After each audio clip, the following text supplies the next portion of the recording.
ओम सूर्याय नमः। ओम आदित्याय नमः। स्वागत है आपका हमारे चैनल पर। आज के इस वीडियो में आप सुनेंगे रविवार व्रत की कथा। रविवार का व्रत करने से हमारी कुंडली में अगर सूर्य कमजोर होते हैं तो सूर्य बलवान हो जाते हैं।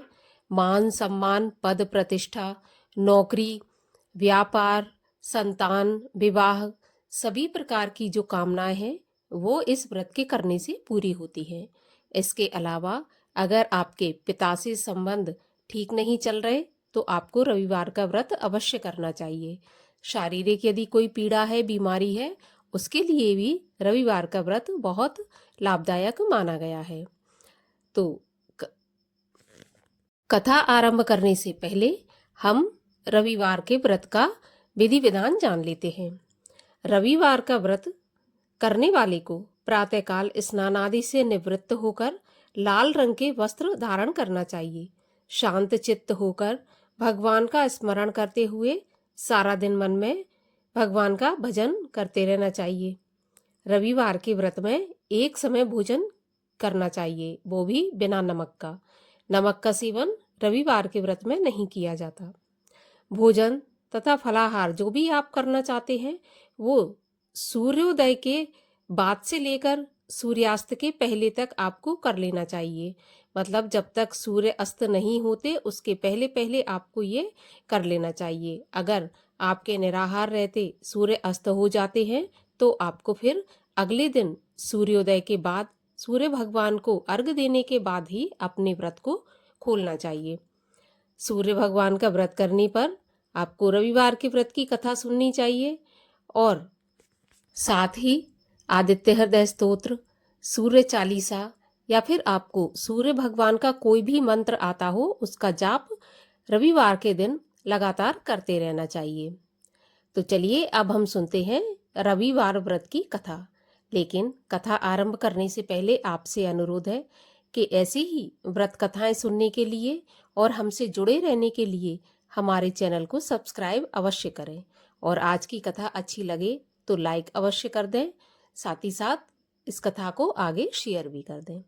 तो चलिए अब हम आरंभ करते हैं रविवार व्रत की कथा। एक बुढ़िया थी। उसका नियम था प्रति रविवार को सवेरे ही स्नान आदि कर घर को गोबर से लीपकर फिर भोजन तैयार कर भगवान को भोग लगाकर स्वयं भोजन करती थी। श्री हरि की कृपा से उसका घर अनेक प्रकार के धन धान्य से पूर्ण था। घर में किसी प्रकार का विघ्न या दुख नहीं था। सब प्रकार से घर में आनंद रहता था। इस तरह कुछ दिन बीत जाने पर उसकी एक पड़ोसिन जिसकी गाय का गोबर वह बुढ़िया लाया करती थी, वह विचार करने लगी कि यह बुढ़िया सदा मेरी गाय का गोबर ले जाती है, इसलिए अपनी गाय को घर के भीतर बांधने ले गई।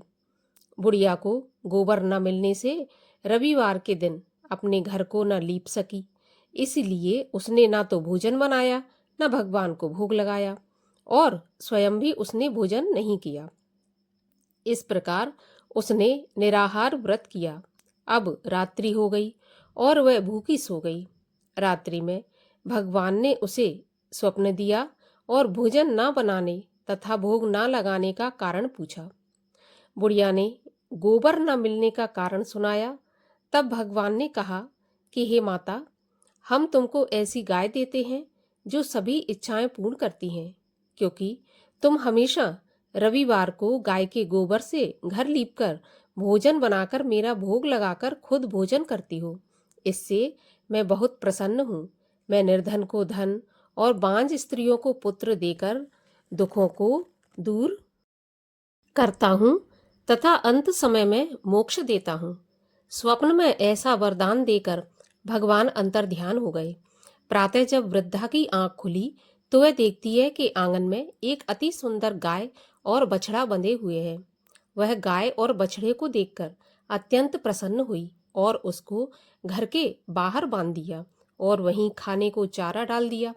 जब उसकी पड़ोसन बुढ़िया ने घर के बाहर एक अति सुंदर गाय और बछड़े को बंधा देखा तो द्वेष के कारण उसका हृदय जल उठा और उसने देखा कि गाय ने सोने का गोबर दिया है, तो वह उस गाय का गोबर ले गई और अपनी गाय का गोबर उसकी जगह पर रख गई। वह रोज ऐसा ही करती और सीधी सादी बुढ़िया को इसकी खबर भी नहीं होती। तब सर्वव्यापी ईश्वर ने सोचा कि चालाक पड़ोसन के कर्म से बुढ़िया ठगी जा रही है, तो ईश्वर ने संध्या के समय अपनी माया से बड़े जोर की आंधी चला दी। तब बुढ़िया ने आंधी के भय से अपनी गाय को घर के भीतर बांध लिया। प्रातःकाल जब बुढ़िया ने देखा कि गाय ने सोने का गोबर दिया है, तो उसके आश्चर्य की सीमा न रही और वह प्रतिदिन गाय को घर के भीतर बांधने लगी। उधर पड़ोसन ने देखा कि बुढ़िया गाय को घर के भीतर बांधने लगी और उसका सोने का गोबर उठाने का दांव अब नहीं चलता, तो वह ईर्ष्या और डाह से जल उठी और कुछ उपाय न देख पड़ोसन ने उस देश के राजा की सभा में जाकर कहा, महाराज, मेरे पड़ोस में एक बुढ़िया के पास ऐसी गाय है जो रोज सोने का गोबर देती है। आप उस सोने से प्रजा का पालन करिए। वह बुढ़िया इतने सोने का क्या करेगी? राजा ने यह बात सुन अपने दूतों को बुढ़िया के घर से गाय लाने की आज्ञा दी।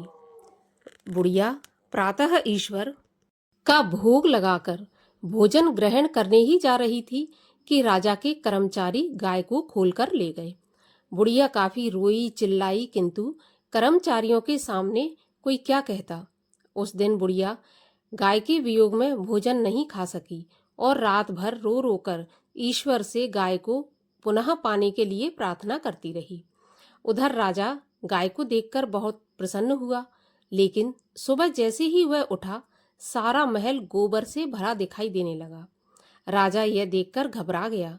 भगवान ने रात्रि में राजा को स्वप्न में कहा कि हे राजा, गाय बुढ़िया को लौटाने में ही तेरा भला है। उसके रविवार के व्रत से प्रसन्न होकर मैंने उसे गाय दी थी।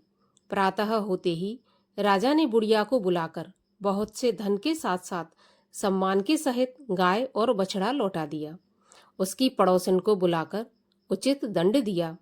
इतना करने के बाद ही राजा के महल से गंदगी दूर हो गई। उसी दिन से राजा ने नगरवासियों को आदेश दिया कि राज्य की समृद्धि तथा अपनी समस्त कामनाओं की पूर्ति के लिए रविवार का व्रत रखा करें।